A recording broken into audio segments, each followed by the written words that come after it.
Você tem uma visão longa. Então, o que eu priorizo é que a empresa esteja num setor que seja perene, tá certo? E, dentro dessa perenidade, que ela seja, evidentemente, sustentável. Não é isso? Ela tem que ter histórico do quê? Histórico de crescimento, histórico de resultado, histórico de faturamento, histórico de, enfim, históricos que efetivamente nos conduzam a manter a aplicação na ação, na empresa, evidentemente. Dentro dessa análise, assim, tem indicadores que você prefere analisar na empresa, ou você tem uma gama de indicadores que acaba analisando, mais pela saúde dela, pelos controladores da empresa? O que você prefere, assim, para analisar? Para você avaliar e concluir a aquisição de uma ação, não precisa ser um sábio e nem um erudito, porque hoje nós temos muitas casas de análise, não é isso? Que já te proporcionam uma facilidade muito grande em você atingir os indicadores. Mas eu reputo como muito importante você adquirir ações que proporcionem um yield favorável dentro desse critério que eu falei. Empresa que tenha um caráter de perenidade na sua atividade e que seja sustentável, está correto? Os parâmetros são os mais variados possíveis. E não há dúvida nenhuma que nenhuma empresa é igual à outra, porque cada uma tem uma gestão, cada uma tem um histórico, cada uma tem uma base acionária, enfim. Cada uma reúne um contexto que você tem que avaliar individualmente. Tá certo? Alguém tem uma pergunta que quer fazer para o Barsi? Ali, levantou a mão. Quem que é? Levanta a mão aí. Ah, tá. Qual que é o seu nome? O meu nome é Suzy. Como? Suzy. Eu gostaria de saber como que você lidou lá atrás e como que você lida hoje com as perdas que eventualmente foram acontecendo aí nesse percurso. Eu não entendi. Como eu lidava lá atrás ou como eu lido agora, com o quê? Isso. Como que você lidou lá atrás e desde agora, como que você lida com as perdas que eventualmente foram acontecendo aí nesse caminho? Acho que é isso. Obrigada. Eu não mudei de estratégia. Eu continuo fazendo a mesma coisa, está entendendo? Eu avalio todos esses critérios, todos esses elementos que eventualmente se deparam para você evoluir, para você analisar, e compra ou não o papel. O que eu gostaria de sacramentar aqui é o seguinte: eu fui constituindo uma carteira de renda mensal. Essa carteira de renda mensal, eu absolutamente não abro mão de vender as ações. No entanto, eu aproveito oportunidades de mercado. Por quê? Porque essas oportunidades de mercado, elas proporcionam o quê? A possibilidade de eu alavancar os meus recursos e, em alavancando esses recursos, direcioná-los para que eu engrosse mais a carteira de renda mensal ou de previdência.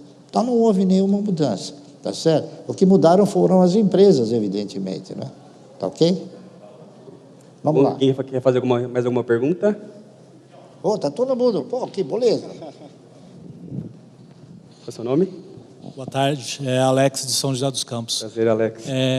Dentro da sua experiência no mercado financeiro, queria saber se pode compartilhar com a gente os maiores desafios e aprendizados até então.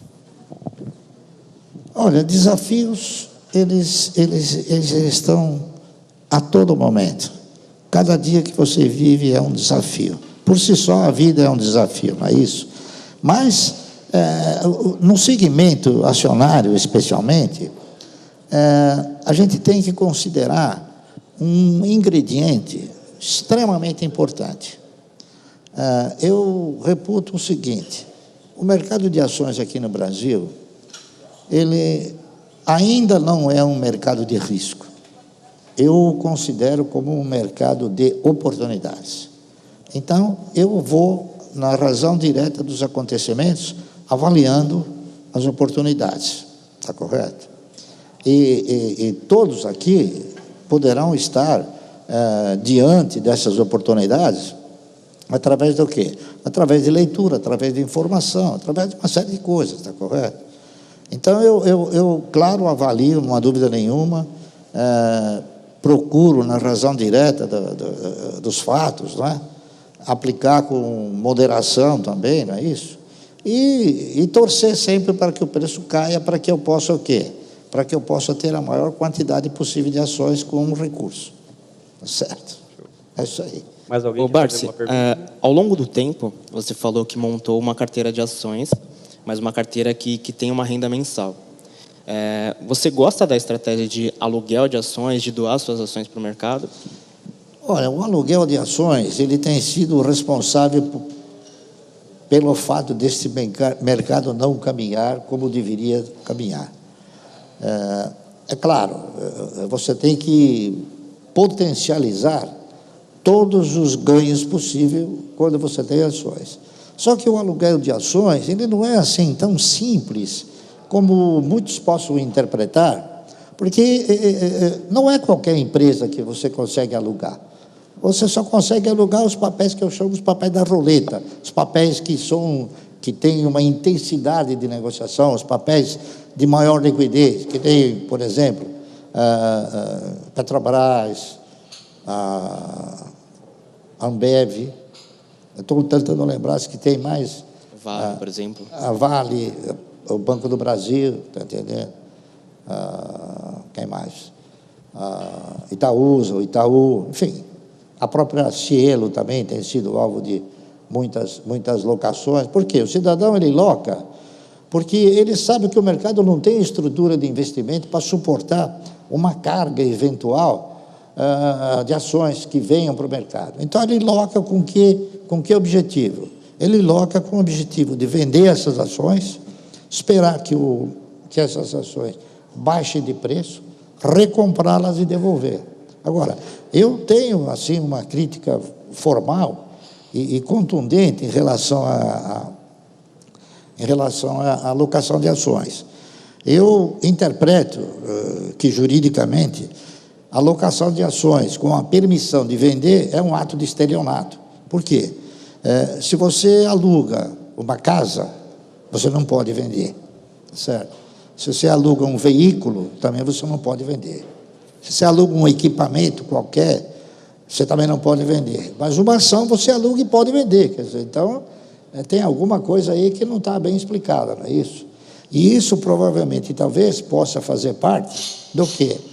De um dos privilégios odiosos que eu interpreto que a Bolsa possui.